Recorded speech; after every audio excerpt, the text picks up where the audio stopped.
భారత పారిశ్రామిక వర్గంలో పరిచయం అక్కర్లేని పేరు వేదాంత గ్రూప్ చైర్మన్ అనిల్ అగర్వాల్. తండ్రి అల్యూమినియం కండక్టర్ వ్యాపారం చేయగా కుమారుడు ఏకంగా సెమీ కండక్టర్ రంగంలోకి అడుగుపెట్టారు. మెటల్ రంగంలో మేటిగా సాగుతున్న అనిల్ అగర్వాల్ ఇంట ఇటీవల విషాదం చోటు చేసుకుంది. వేదాంత గ్రూప్ ఎదురులేని ప్రస్థానంలో అనుకోని ఈ ఘటన అనిల్ అగర్వాల్ను విషాదంలో ముంచింది.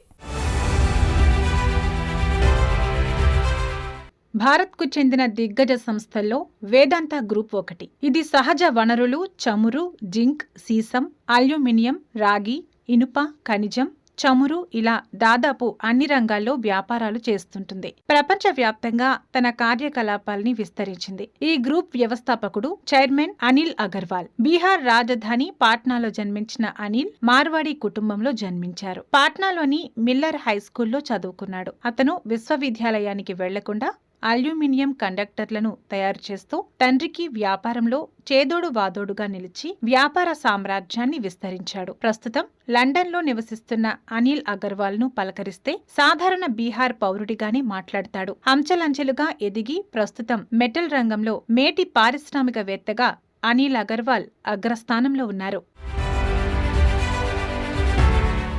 అయితే వేదాంత గ్రూప్ ప్రస్థానంలో కొన్ని చీకటి అధ్యాయాలు కూడా ఉన్నాయి. 2004లో సుప్రీంకోర్టు కమిటీ నివేదిక ప్రకారం తమిళనాడు తుత్తుకూడిలోని కర్మాగారం సమీపంలో 1000 టన్నుల ఆర్సెనిక్ కలిగిన స్లాగ్ను వేదాంత వదిలింది. దీని ఫలితంగా పర్యావరణం దెబ్బతిని ప్రాణనష్టం జరిగింది. 2005లో సుప్రీంకోర్టు మరొక కమిటీ ఒడిశాలో బాక్సైట్ తవ్వాలని ప్రయత్నించిన 100కు పైగా స్థానిక కుటుంబాలను వారి ఇళ్ల నుండి బలవంతంగా పంపిందని ఆరోపించింది. కమిటీ నివేదిక ప్రకారం కిరాయి గుండాలతో భయానక వాతావరణం సృష్టించి వారిని కొట్టారని ఆరోపణలు ఉన్నాయి. ఒడిశాలో వేదాంత చర్యలను తీవ్రంగా పరిగణించిన బ్రిటిష్ వాణిజ్య సంస్థ మందలించింది. జాంబియాలో వేదాంత తన రాగి గని నుండి ప్రమాదకరమైన వ్యర్థాలను కాఫ్యూ నదిలోకి వదిలిందని, దీని ఫలితంగా స్థానికుల ఆరోగ్యం దెబ్బతిన్నదని, చేపలు మృత్యువాత పడ్డాయని కేసు దాఖలైంది. 2014లో ప్రభుత్వానికి సరైన రుసుము చెల్లించడం లేదనే అనుమానాల కారణంగా జాంబియా అధికారులు వేదాంతలో ఆడిట్ ప్రారంభించారు. దీంతో 100 మంది గని కార్మికులు తెగదెంపులు చేసుకోగా మరికొందరు తమకు రావాల్సిన బకాయిల కోసం వేదాంతతో పోరాడుతున్నారు. ఇవే కాదు, దేశ రాజకీయాల్లో సంచలనం సృష్టించిన ఆరావళి పర్వతాల వ్యవహారంలో వేదాంత పాత్ర ఉందని ఆరోపణలు ఉన్నాయి. రాజస్థాన్లోని ఆరావళి పర్వతాల సానువుల్లో జరుగుతున్న మైనింగ్లో వేదాంత పాత్ర ఉందని వార్తలు వస్తున్నాయి.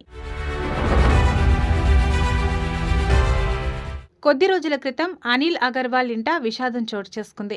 అనిల్ అగర్వాల్ కుమారుడు అగ్నివేష్ అగర్వాల్ 49 ఏళ్ల వయసులో 2026 జనవరి 7న ప్రాణాలు కోల్పోయారు.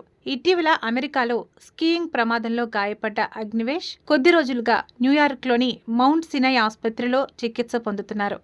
ఈ క్రమంలోనే ఆయన ఆసుపత్రిలోనే అకస్మాత్తుగా గుండెపోటుతో మరణించారు. వేదాంత అనుబంధ సంస్థ తల్వండి సాబో పవర్ లిమిటెడ్కు అగ్నివేష్ అగర్వాల్ చైర్మన్గా బాధ్యతలు నిర్వర్తించారు. గతంలో 2005 నుండి 2019 మధ్య హిందుస్థాన్ జింక్ చైర్మన్గా పనిచేశారు. యుఏఈలో ఫుజైరా గోల్డ్ అనే మెటల్ రిఫైనరీ కంపెనీ స్థాపించారు.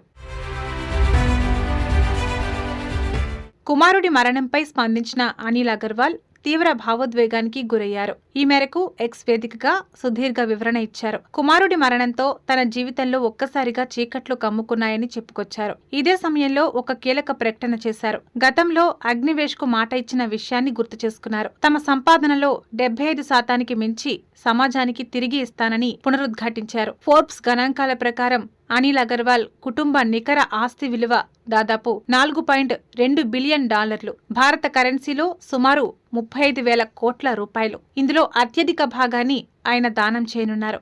అంటే దాదాపు 25,000 కోట్లు అనిల్ అగర్వాల్ దానం చేయనున్నట్లు తెలుస్తోంది. అనిల్ అగర్వాల్ ఈ దాతృత్వ ప్రకటన 2014లోనే చేశారు. బిల్ గేట్స్ స్ఫూర్తితో గివింగ్ ప్లెడ్జ్ లో చేరి కుటుంబ సంపదలో 75% దానం చేస్తానని ప్రకటించారు. ఇప్పటికే అనిల్ అగర్వాల్ ఫౌండేషన్ ద్వారా వేదాంత గ్రూప్ విద్య, ఆరోగ్యం, పేదరిక నిర్మూలన వంటి రంగాల్లో భారీ సహాయం అందిస్తోంది.